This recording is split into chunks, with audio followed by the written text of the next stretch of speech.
Hola chicos, ¿cómo están? Ya, miren, les voy a contar sobre cómo es este tema de dónde está tu corazón. Voy a contarles cuatro casos de un montón de casos que pueden haber para tener una idea más o menos qué significa este tema de dónde está tu corazón. El primer caso es el caso de Josué. Eh, Nosotros encontramos a Josué desde el Éxodo. Si buscamos Éxodo 33, en el verso 11 vamos a encontrar que cuando Dios manda a Moisés crear el tabernáculo, dice que Moisés estaba en el tabernáculo y hablaba con Dios cara a cara. Sin embargo, cuando Moisés regresaba al campamento, es decir, regresaba a sus cosas cotidianas, en el tabernáculo permanecía un joven llamado Josué. Entonces, Josué, todos sabemos, al final de cuentas es quien termina llevando al pueblo de Israel a tomar la tierra prometida, ya que en el primer intento no se logró hacer porque la gente dudó y no tuvo fe en que Dios les iba a dar la tierra prometida. Vamos a hacer un pequeño recuento, van 10 espías para ver la tierra prometida, 10 de ellos dicen que no se va a poder tomar la tierra prometida porque hay ciudades, fortificaciones y gente de guerra. Dos de ellos dicen que sí se puede hacer, que es Josué justamente, y es el caso de Caleb. Por ello, Dios eh, levanta en ira con el pueblo de Israel y dice que darán vueltas hasta que esta generación termine muriendo en el desierto. Y solamente de toda esa generación, Josué y Caleb entran en la tierra prometida. Entonces tenemos a un Josué que efectivamente le cree a Dios, porque él junto con Caleb defienden de que sí se puede tomar, que efectivamente hay ciudades fortificadas, efectivamente hay gente de guerra, pero que Dios les ha prometido que les daría esa tierra. Por ende, ellos dos le creían a Dios y ese es un tema importantísimo. Creo que lo vimos hace un par de clases, que el tema no es tanto creer en Dios, sino creerle a Dios, es decir, creerle lo que Él te promete.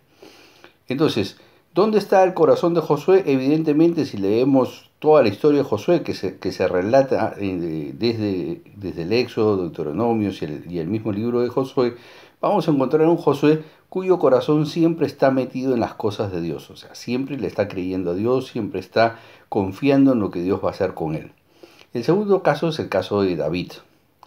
Cuando el profeta Samuel va a ungir a David por orden de Dios, en el capítulo 16, versos 6 al 13, se narra todo el tema, ¿no? Pero antes de que Samuel toque la puerta de la casa del papá de David, le dice claramente a Samuel, Dios le dice a Samuel, tú no te fijes ni en el porte ni en lo que se ve, no te fijes en lo que ven los hombres, porque yo, dice Dios, me fijo en el corazón. Y van a ver ahí que el papá, porque acuérdense que Samuel no sabía quién iba a ungir, o sea, sabía que tenía que ir ahí y ungir a alguien, pero no sabía quién. O sea, quién de los hijos era el que tenía que ungir, él no lo sabía. Entonces pasan todos los hijos, pasan 7 hijos, y al final tienen que llamar a David que está pastando las ovejas en un campo.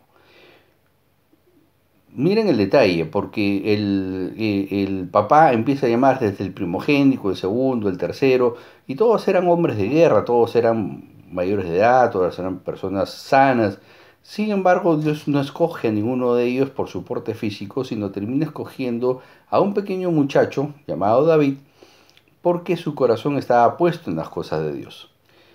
Cuando David se enfrenta a Goliat, un poco tiempo después, siendo todavía todo un muchacho, lo que a David le hacía arder su corazón, o sea, salía la ira, no era por lo que Goliat se insultaba a David, porque si ustedes leen el relato en Samuel, van a encontrar de que efectivamente Goliat lo insulta a David, pero él no se amarga o él no se molesta porque lo insultan a él, él se molesta porque lo insultan a Dios y él pelea justamente porque habían ofendido a Dios. Entonces, ¿dónde está el corazón de David? Estaba puesto en las cosas de Dios.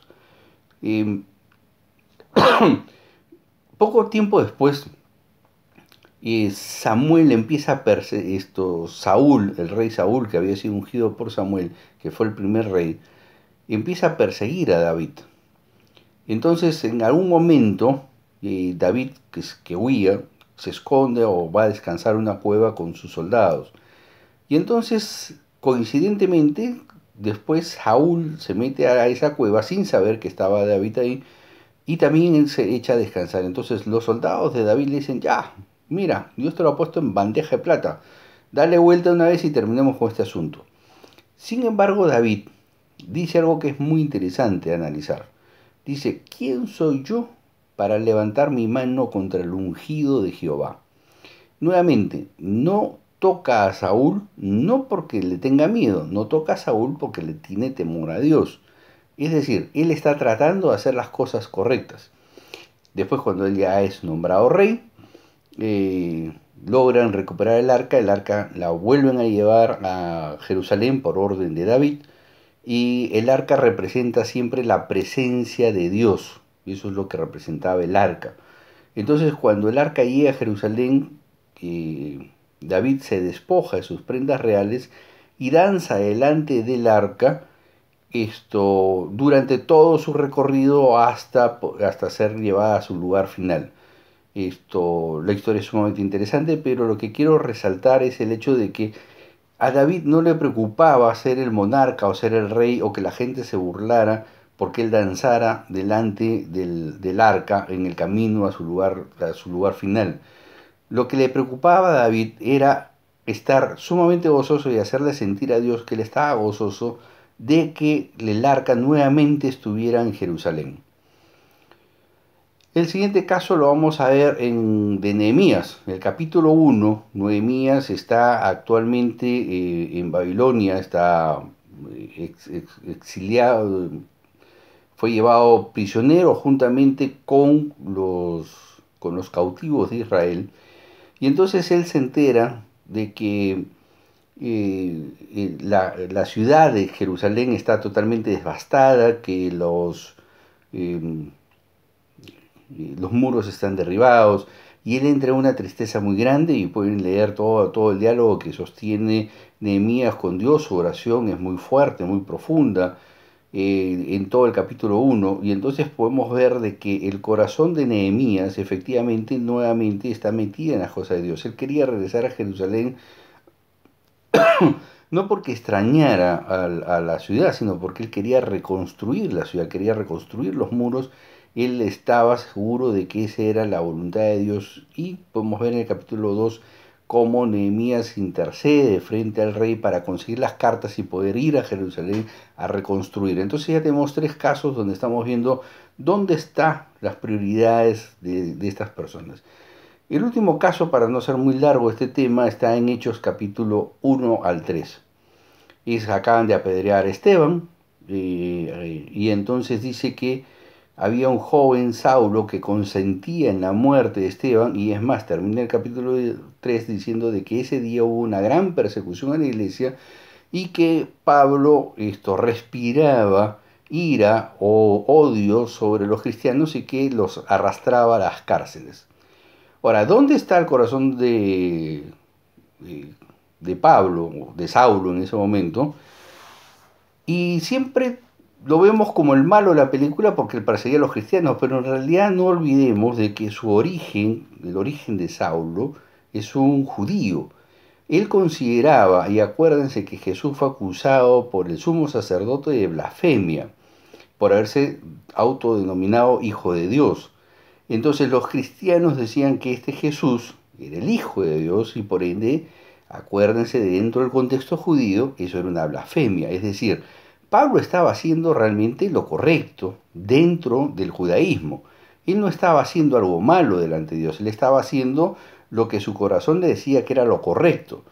Entonces, estamos viendo que Pablo después es llamado más adelante en Hechos de los Apóstoles, algunos capítulos después, donde Jesús mismo le dice: Saulo, Saulo, ¿por qué me persigues? Y el mismo Jesús tiene un encuentro, y el resto de la historia ya la conocemos.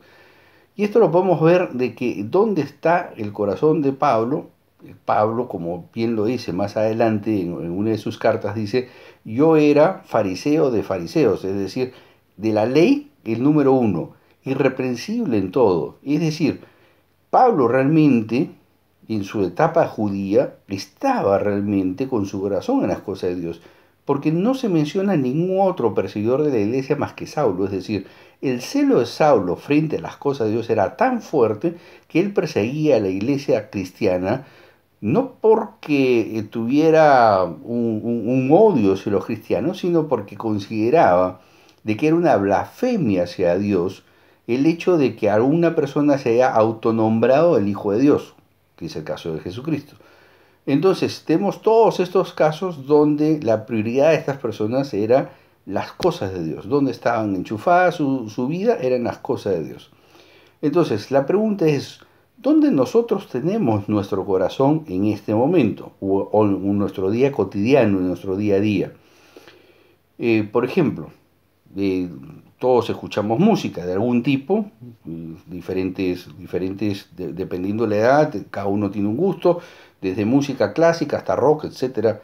Entonces, la pregunta es, ¿cuánto sopesamos o cuánto priorizamos, por ejemplo, escuchar alabanzas versus nuestra música preferida? Llámese baladas, llámese rock, etcétera, etcétera.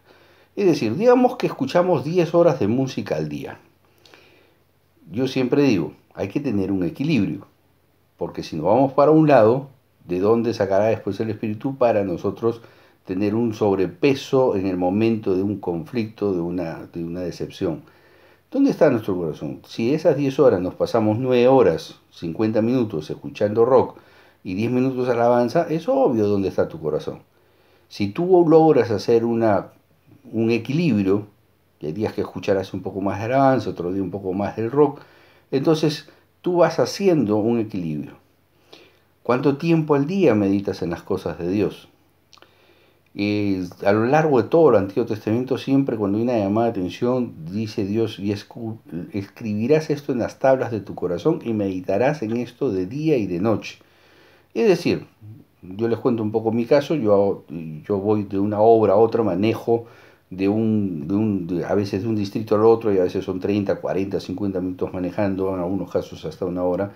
Y muchas veces, después de mi tiempo devocional, me queda algo en el tintero, es decir, hay algo que me queda dando vueltas y voy en el camino meditando en eso, preguntándole a Dios, ¿y esto qué significa y cómo se hace? O voy orando por alguien.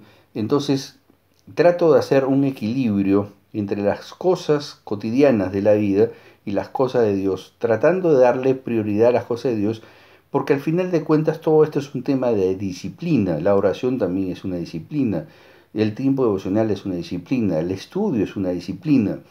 Y acuérdense que Dios, cuando te transforma, y lo vimos el día de hoy en clase en Romanos 12:1, Él lo que dice es que voluntariamente debemos buscar la transformación mediante su palabra, o sea, que el Espíritu Santo pueda trabajar en nosotros para moldear nuestro temperamento, nuestro carácter, para nosotros ir siempre buscando más de las cosas de Dios. Entonces, ¿dónde está tu corazón? ¿Cuáles son tus prioridades?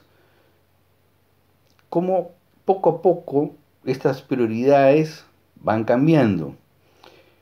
Eh, Todos estos personajes que hemos visto tenían su vida cotidiana, tenían su vida normal, llamémoslo así, de trabajo, de estudio, de familia, pero todos ellos tenían una predisposición a buscar las cosas de Dios en primer lugar. Entonces, ¿dónde está tu corazón? ¿Cuáles son las prioridades que hay para ti en la vida? ¿Cuáles son tus prioridades en oración, tus prioridades en buscar las cosas y cuáles son tus prioridades delante de Dios? Es decir, digamos, regresando al ejemplo de los movimientos durante los días, si tú tienes que tomar, digamos, el Metropolitano, te hace demorar 50 minutos y te vas escuchando rock and roll todo el camino, esto, ¿por qué no, por ejemplo, una alabanza o ir meditando en algo que tengamos nosotros mismos en tintero, como este caso, el tema de cuáles son las prioridades en tu corazón? Entonces, vamos dándole prioridad a las cosas de Dios y cada día vamos a ir notando de que esto va naciendo en uno mismo en forma natural y agradable. O sea, la idea es que esto, eh, basado en la disciplina y basado en las cosas que nosotros hacemos, sea de forma natural.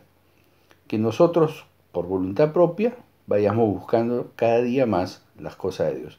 Ese es un poco el tema, ¿dónde está tu corazón? ¿Cuáles son tus prioridades dentro de tu vida cotidiana? De tu lunes al sábado, digamos, considerando que el domingo estamos todos juntos en la congregación. Pero, ¿cuáles son nuestras prioridades de lunes a sábado? ¿Dónde está nuestro corazón? ¿Meditamos en las cosas de Dios? ¿Buscamos dentro de la música que escuchamos preferentemente alabanzas? No tiene nada de malo escuchar otra música. El tema es, ¿a qué le das prioridad? ¿De qué te llenas? Ese es un poco el tema, ¿dónde está tu corazón? Ojalá les haya sido útil este video. Nos vemos y no se olviden de subir sus trabajos.